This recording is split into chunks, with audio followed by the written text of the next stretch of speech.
I was speaking with a leader of a global movement not too long ago, and I asked him this question. I said, how did you navigate when the doors began to open and favor began to come in and all these opportunities and potential possibilities? How did you navigate those decisions and just steward those things? And he said, Tim, a long time ago, I had this internal value system that the next thing was not more significant than the thing I was doing. The greater opportunity, the more impact that I was potentially could be able to have was not more significant and more valuable than what I had right here. He said, if Jesus fed the thousands with the loaves and fishes, what could I do with what I had right here? And so when people would come and say, hey, could you take this over? Could you take this over? Could you do this? I was like, no, because I knew this is the assignment that the Lord gave me. And there's something struck me in that process of how easy it is to be impressed by the bigger opportunity, the more impact, the more influential opportunity that comes your way, that we get impressed by those things, which then if we're impressed by it, we give way to it. And, actually in that meeting, I thought, hey, I'm doing pretty good.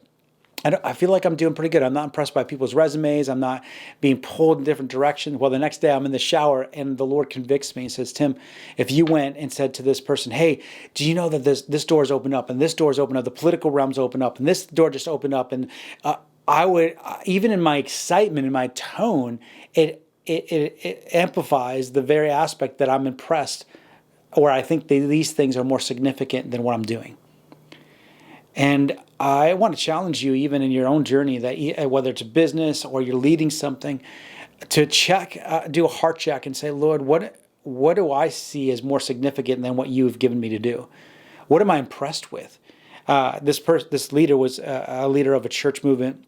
And I said, I watch you in front of the congregation, or I watch you when you talk to people, and you're very present and you're very connected. I said, a lot of people get this superstar syndrome, and they begin to have to get pulled away, and they can't talk to people. And I said, you don't. You stay there. You engage with people. You give yourself to them. I said, why? He goes, I'm not impressed by that. I said, what do you mean? He goes, I'm not impressed by the superstar syndrome. I'm not impressed by the fancy stuff and the accolades. I'm impressed by what God is doing in the moment. He goes, if I'm not impressed by it, it doesn't have any hook in me. And man, it just got to my heart of like, what am I impressed by?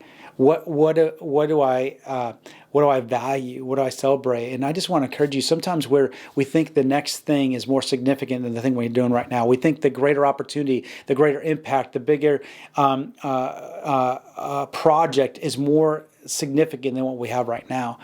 And I want to encourage you just to check your hearts, to ask the Lord, is there anything inside of me that needs to be adjusted so that I can actually value what you value, be impressed with what you're impressed with, and not diminish the very things that you've given me to steward and to carry.